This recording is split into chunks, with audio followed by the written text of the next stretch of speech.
مقصد سمجھ میں آتا ہے ایک شادی کے نتیجے میں، وہ کیا ہے کہ وہ اپنے شوہر کے سکون کا باعث ہو. اور وہ بیویاں جو اپنے شوہروں کو سکون نہیں دے پاتی، ان مردوں کی تو شادی ناکام ہو گئی. ان کے تو سارے کیے کرائے پہ پانی پھر گیا. انہوں نے جو اہتمام کیے، جو گھر بنائے، جو حق مہر دیا، جو شادی میں زیورات لائے، وہ تو سب ضائع ہو گئے. اگر بیوی سب کچھ دیتے لیکن سکون نہ دے. تو لہٰذا آج انشاءاللہ تعالی ہم دیکھیں گے کہ گھر کو پرسکون بنانے میں بیوی کیا کیا حصہ ہے.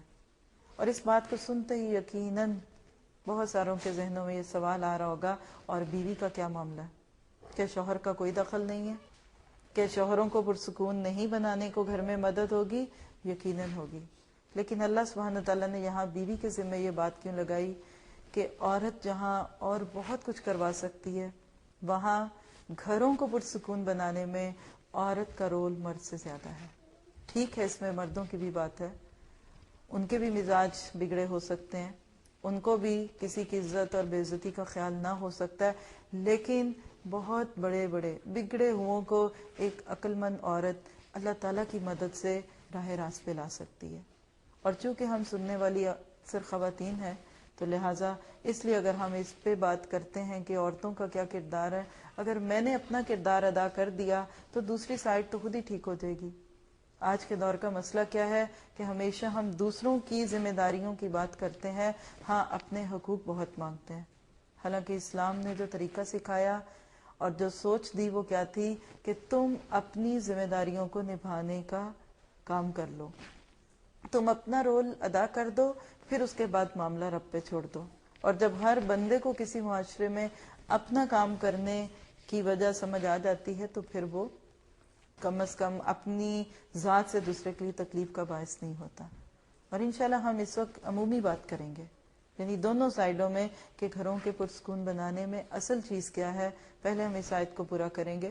تو پہلی چیز ابھی ہم نے اس میں سے دیکھنی ہے کہ گھروں میں سکون کیسے ہو، اور ساتھ ہی اس میں فرمایا وَجَعَلَ بَيْنَكُمْ مَوَدَّةً وَرَحْمَةً، اللہ نے تمہارے درمیان مودت اور رحمت پیدا کی.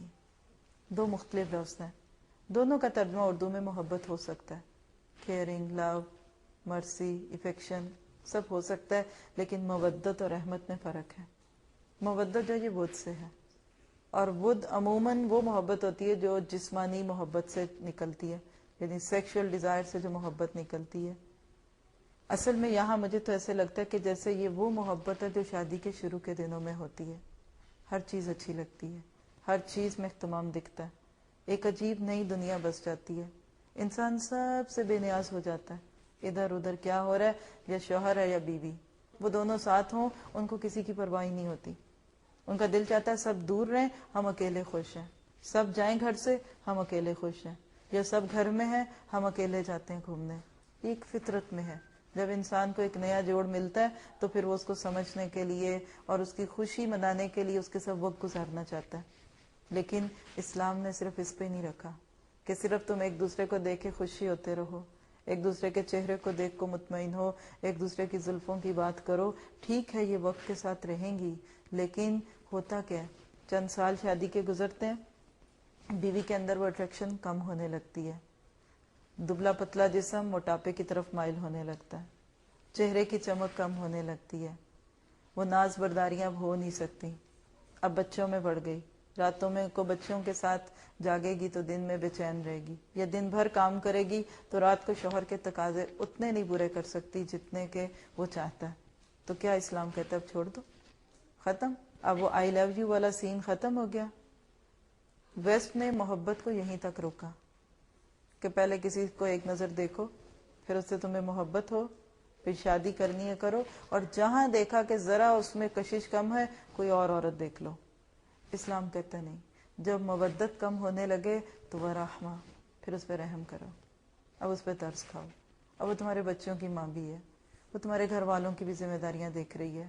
وہ ایک اکیلی عورت جو کمزور بچی تھی جو تمہارے گھر میں آئی، اب ایک مضبوط عورت کے روپ میں بدل رہی ہے. تو لہٰذا اب اس سے اس طرح نہ سوچو جیسے تم پہلے سوچتے تھے. اور خاص طور پہ وقت گزرنے کے ساتھ، جب انسان 20-25 سال ساتھ گزار چکا ہوتا ہے، پھر اس کے بعد زندگی میں ایک سنجیدگی آنے لگتی ہے، ذمہ داریوں کا احساس بڑھنے لگتا ہے. اس وقت خاص طور پہ رحمت کی ضرورت ہوتی ہے.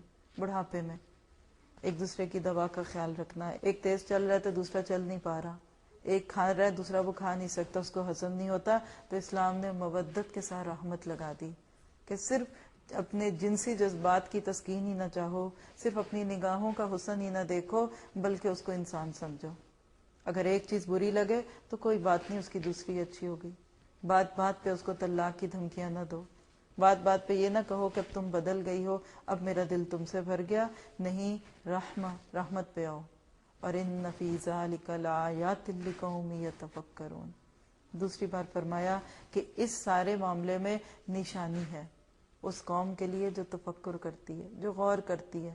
عام لوگ تو شادی کو ایک دنیا داری سمجھتے ہیں نا, اور خاص طور میں آج کے دور میں ہمارے ارد گرد شادی سراسر دنیا کا کھیل بن گئی. ایک نہیں 8-10 دن تک ایک شادی کی رسومات صرف انجام پائی جاتی ہیں. 6 مہینے سے 1 سال لگتا ہے اس کی تیاریوں میں, اور شادی کے بعد بھی شاید کئی مہینے تک دعوتوں اور ساری چیزوں سے نمٹنے میں شاید سال سے زیادہ لگ جاتا ہے ایک گھر کے بسنے میں. ہم نے تو اس کو سراسر دنیا کا طریقہ بنایا, لیکن رب اس کو دین کہتا ہے, کیونکہ اللہ تعالیٰ نے یہ جو جوڑ بنائے, یہ اسلام میں طریقے سکھائے, یہ بہت ہی خوبصورت ہے. تو لہٰذا ہمیں اسی رب سے ہی پوچھنا ہے کہ پھر کیسے گھروں میں سکون آئے. تو چلیں شروع کرتے ہیں, پوائنٹس میں بات شروع کریں گے ترتیب کے ساتھ کہ گھر پرسکون کیسے بنتے ہیں. ہر عورت کے دل میں یہ خواہش ہوتی ہے کہ میرا گھر پرسکون ہو, اور ہر مرد کے دل میں بھی یہ ہوتی ہے. یہ خواہش کبھی نہیں جاتی انسان سے. تو لہٰذا اس کی اصل کی کیا ہے, کیوں بے چینیاں ہیں, اس کی وجوہات بعض دفعہ وہ ہوتی ہیں جس کی طرف ہماری نظر بھی نہیں جاتی. تو کسی بھی بننے والے گھر کو پرسکون بنانے کا سب سے پہلا فیکٹر یا پہلی وجہ کیا ہے کہ شوہر اور بیوی کا انتخاب دین کی بنیاد پہ ہو. جب آپ اپنے بیٹے کے لیے بہو ڈھونڈتے ہیں, یعنی آپ اس کی بیوی ڈھونڈتے ہیں, یا جب آپ اپنی بیٹی کے لیے شوہر یعنی اپنا داماد ڈھونڈتے ہیں, تو اس وقت آپ کی سوچ کیا ہونی چاہیے, بنیاد کیا ہوگی, دین ہوگی. اس کے بغیر گھروں میں سکون آ نہیں سکتا. اور یہ ہے وہ پہلا غلط قدم, جب یہ اٹھتا ہے نا تو پھر آگے سے بے سکونیاں ہی بے سکونیاں, پھر آگے سے معاملے بگڑتے ہی جاتے ہیں, اور سے اور خرابی ہوتی ہے. یعنی اگر ہم دیکھیں کہ عموماً کون سی بنیادیں ہیں جو شادی کے موقع پہ یا رشتہ ڈھونڈتے وقت دیکھی جاتی ہیں, اور نبی صلی اللہ علیہ وسلم نے بھی اس کی بات کی تھی, آج بھی وہی ہے, لیکن آج تو ایکسٹریم ہو گئی. لیکن آپ نے فرمایا, ایک روایت ہے, اس کا مفہوم کیا ہے کہ 4 باتیں ہیں جس کی وجہ سے ایک عورت کا انتخاب کیا جاتا ہے. کوئی لڑکا کسی لڑکی کو چوز کرتا ہے تو اس کی 4 وجوہات ہوتی ہیں. لمالہا, اس کے مال کی وجہ سے, اس کی ویلتھ, دولت, سٹیٹس, بہت بڑے گھر کی لڑکی ہے. لجمالہا, اس کی خوبصورتی کی وجہ سے. لحسبہا, حسب نسب اچھا ہے, برادری اچھی ہے, خاندان اچھا ہے, معاشرے میں بڑی عزت ہے. اور چوتھی وجہ ہوتی ہے لدینہا, اس کے دین کی وجہ سے. اس کا دین, اس کا اخلاق, یعنی کہ اچھے کردار کی مالکہ ہے. پھر آپ نے دعا دی صحابی کو کہ تو دین والی کے ساتھ کامیاب ہو جائے. یعنی پہلی 3 چیزیں مل جاتی ہیں, کوئی بات نہیں, سونے پہ سہاگا. 4 مل جائیں کسی مرد کو, اس سے بڑی خوش قسمتی کسی کی نہیں. کیونکہ نبی صلی اللہ علیہ وسلم نے فرمایا کہ خیر متاع الدنیا المرأۃ الصالحہ, کسی مرد کی سب سے بڑی دولت اس کی نیک بیوی ہے. اب آپ دیکھیے کہ جب یہ 4 ملتی ہیں کوئی حرج نہیں. اسلام یہ نہیں کہتا کہ آپ شادی کے وقت میں خوبصورتی نہ دیکھو, خاندان نہ دیکھو, حسب نسب نہ دیکھو, کوئی حرج نہیں ہے, لیکن اس کو ترجیح نہ بناؤ. اس کی بنیاد پہ اچھی اچھی لڑکیوں کو ٹھکرا نہ دو. اگر دین ہے اور ساتھ سے 3 چیزیں مل گئیں, ایکسیلنٹ. دین ہے, ان 4 میں سے 3 چیزیں مل جاتی ہیں, پھر بھی ٹھیک ہے.